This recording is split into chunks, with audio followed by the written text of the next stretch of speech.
Hiya, I'd just like to show you what I do with my bivvy once a year, just to maintain it and to keep it waterproof and functioning well.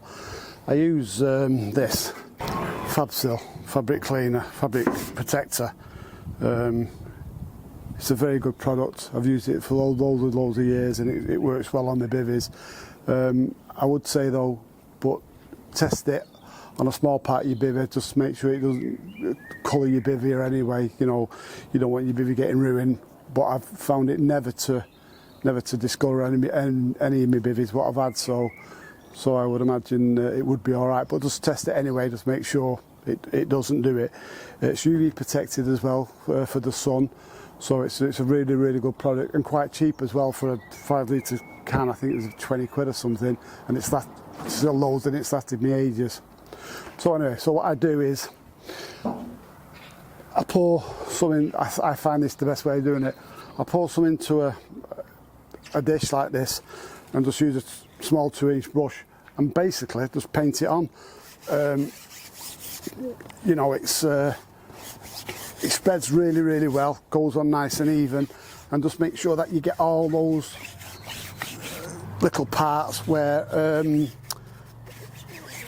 the stitching is, because you know, if it's going to leak, that's where it's going to go on the stitching and places like that. So make sure that all the stitching get a really good nice coating of it, and then all I do is just carry on, go around the bivvy all over until it's covered. Pick a nice day, obviously, a nice warm day, so you can leave your bivvy out in the garden for a good few hours, and let it soak in. I mean, even give it a second coat if you wish, you know, but I've never found that to be necessary. And just keep going round and give it a...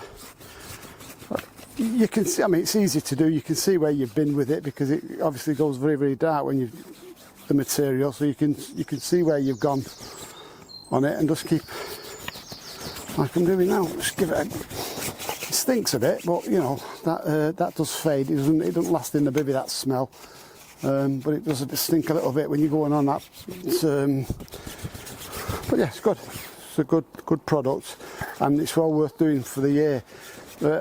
Before you start, really, what you should do is just go around in any dirty spots you get on. You know, you find a few dirt spots on it where the mud's got onto it. Just get a rag and a bit of warm water and just wash it off. I don't put no washing up liquid on or nothing like that. I don't like to put cleaning products on it, really. So I just use warm water and just take it off, and that seems to do it. And then I just go and carry on going round each panel of your bivvy. Like I say, make sure all them stitching areas get a good coat, because that, you know, all needs waterproofing. That, like I say, it's going to go probably on the stitching. So that's what you do, and keep on going round and round until it's done. So that's it. That's all I do for it, you know, and it really is a good product. So I advise you to do it. I mean, the price of bivvies nowadays, you know, you want them to last. You don't want them leaking and stuff like that. Yeah, and that's good. Another thing, and all, if you have any clothes that you need doing, I mean, we all have foul weather jackets.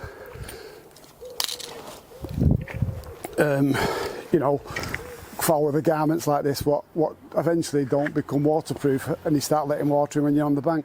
What I do is just get a cheap spray from the shop, and actually just spray the coat with it again, and it as you can see, it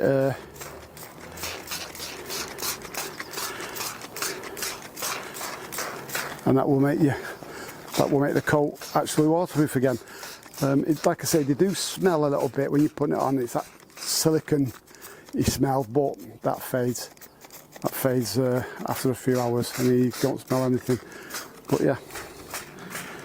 So get your bivvies done for the winter. Or I do it now for the winter coming, you know.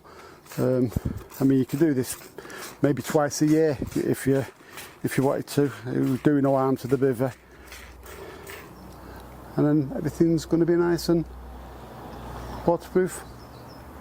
Get on it, boys. And just one other thing I'd need to say, once you've done it, don't freak out over the colour, because it goes very, very dark, even darker than when it gets wet. But that colour comes back after it dries out.